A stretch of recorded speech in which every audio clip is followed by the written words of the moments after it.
Well, making money while learning new skills. In this week's Trade Up, we're highlighting a skilled trade program giving Michigan workers a double-barreled boost.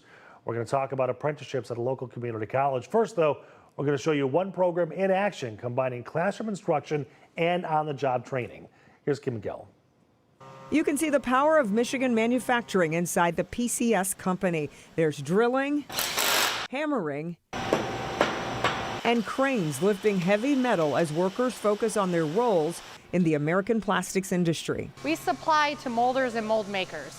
So anybody that brings plastic parts to the industry would have a need that PCS can satisfy. Angela Elsey is the president of PCS. The company makes mold bases, part of the production for things like the insides of a deodorant stick or the otter boxes, the cases many Apple customers use to protect their phones. So a lot going on here in Fraser, Michigan. Elsey knows the future of manufacturing depends on a pipeline of skilled workers. One reason PCS teamed up with the Macomb Community College to create an apprenticeship program. I really enjoy learning new things every single day, keep me moving, and I'm always down to do something new or try something new here. From the day they'll come in and they'll work on a certain schedule that we have set for a 3-year program to complement what they're learning in class. We spoke with 2 apprentices. Both tell us they're excited to learn new skills.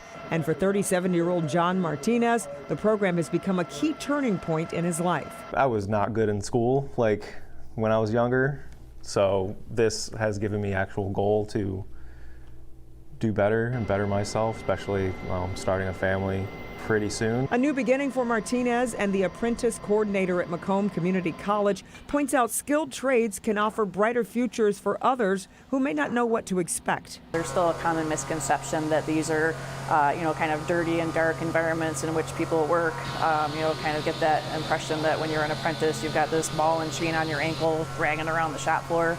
It's not like that anymore. The more modern environment at PCS is one reason the community college chose PCS as one of its hubs to help more people get into the skilled trades. I hope that they feel enriched. I hope they feel strong and confident and ready to take on the world. And one of our final questions to each apprentice: how do you feel about the process so far? I'm enjoying going through the process of school, learning all the things, and getting something out of it. It's a great opportunity. You meet a lot of cool people. You can't go wrong with a trade. That was Kimberly Gill reporting. That is just one example of how Macomb Community College teams up with local businesses for training purposes. The school says it's currently working with about 125 employers and 770 apprenticeship students. That's a big program with a lot of opportunities. So to talk more about those opportunities is Vicki Gordon. You saw her in that story. She's the apprentice coordinator over at MCC, Macomb Community College. First of all, what I love about this is that you are showing people, exactly as your soundbite said, that this is not that what we had pictured in our mind, that there was some dirty floor shop, that you're getting greasy and sweaty all day long. This is something that most people don't think it is. It is, yeah. A lot of people have a misconception about trades, as I said in the piece.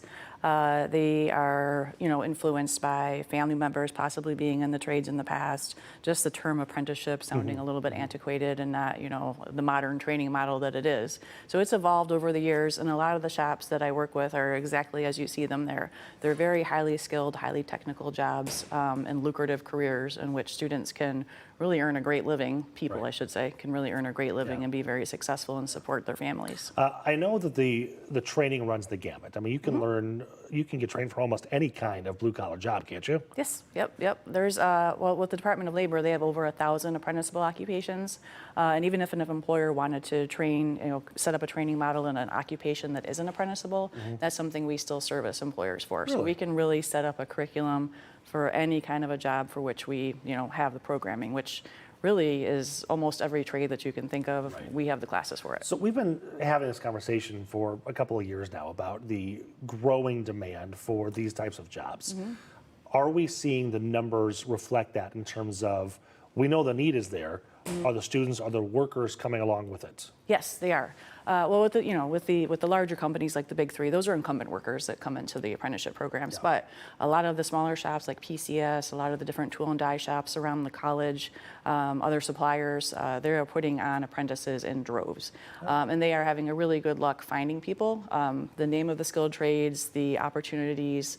All of those things now are things that young people and their parents are aware of, getting educated on. A lot of the movements around Macomb, the manufacturing day, the college gets very involved in a lot of that as well. So getting the message out there and letting people know what's going on and that these are careers that are an alternate to, perhaps going into school to be a teacher or, and I'm not going to poo-poo higher education because there's lots of jobs for which you need a bachelor's degree. But these are jobs that you are doing education and training that's comparable to the kind of time you'd spent pursuing a bachelor's degree. Gotcha. Now, in terms of, let's say this, there is a big difference between an apprenticeship and an internship. Big difference. Right? Huge difference. What is it? Huge difference. An apprenticeship is a job.